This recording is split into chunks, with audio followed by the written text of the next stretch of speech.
Hello बच्चों, let's read the question. The question is for Carnot engine which process should be chosen to take the working substance from T1 to T2 और vice versa. हम जब Carnot engine use करते हैं तो उसमें हम कौन सा प्रोसेस यूज करेंगे टेम्परेचर को T1 से T2 तक ले जाने के लिए या वाइस वर्सा T2 से T1 तक लाने के लिए.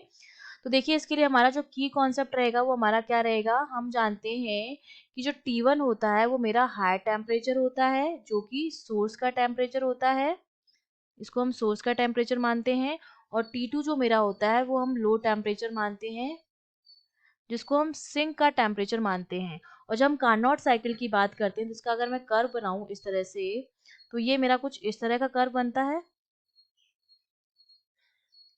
ठीक है, जिसमें हम यहाँ से स्टार्ट करते हैं.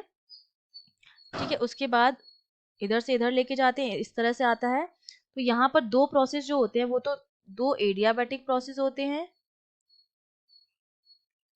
और दो आपके आइसोथर्मल प्रोसेस होते हैं. ठीक है, अब दो में एक तो एक्सपांशन हो जाता है, एक कंप्रेशन होता है.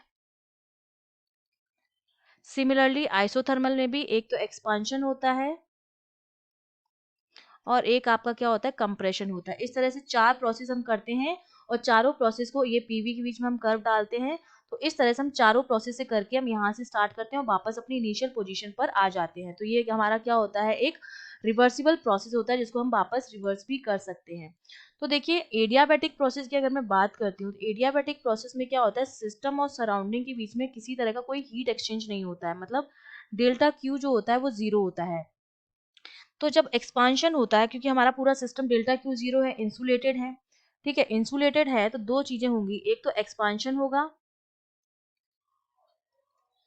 और एक कंप्रेशन होगा. जब कंप्रेशन होता है तब तो वर्क ऑन गैस होता है या ऑन वर्किंग सब्सटेंस होता है.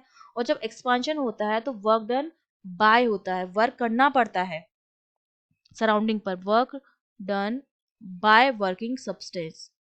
तो जब इसको वर्क डन करना पड़ेगा सिस्टम पे तो क्या होता है, इसका टेम्परेचर जो होता है वो कम होता है. ये T1 से क्या हो जाएगा, T2 पर पहुंच जाएगा. ठीक है, इसका टेम्परेचर जो होता है क्या होता है, लोअर होता है. और कंप्रेशन में टेम्परेचर जो होता है वो लोअर से हाई हो जाता है. ठीक है, मतलब इसमें जो टेम्परेचर होता है वो चेंज होता है, क्योंकि अगर मैं फर्स्ट लॉ से देखूं तो डेल्टा क्यू अगर जीरो है तो डेल्टा डब्ल्यू जो होता है वो माइनस ऑफ डेल्टा यू के बराबर होता है. और डेल्टा यू इंटरनल एनर्जी है जो फंक्शन होती है टेम्परेचर का. तो अगर इसमें चेंज आ रहा है तो टेम्परेचर में भी चेंज आएगा. तो एडियाबैटिक प्रोसेस में तो क्या होता है, टेम्परेचर में चेंज आता है, टेम्परेचर कम से ज्यादा भी होता है और ज्यादा से कम भी होता है. ठीक है, दोनों ही होते हैं. इसमें तो हाई से लो हो रहा था, इसमें लो से हाई हो रहा था.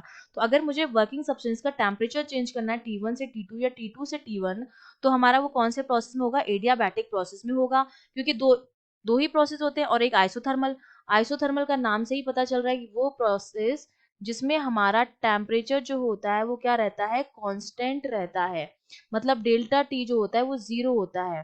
तो इस प्रोसेस में तो टेम्परेचर हमारा वैसे भी चेंज नहीं होगा, क्योंकि जितना इनिशियल टेम्परेचर होगा उतना ही फाइनल टेम्परेचर होगा, क्योंकि डेल्टा टी जीरो है. तो हमारा सी ऑप्शन जो हो जाएगा वो करेक्ट हो जाएगा. I hope you understood well. All the best.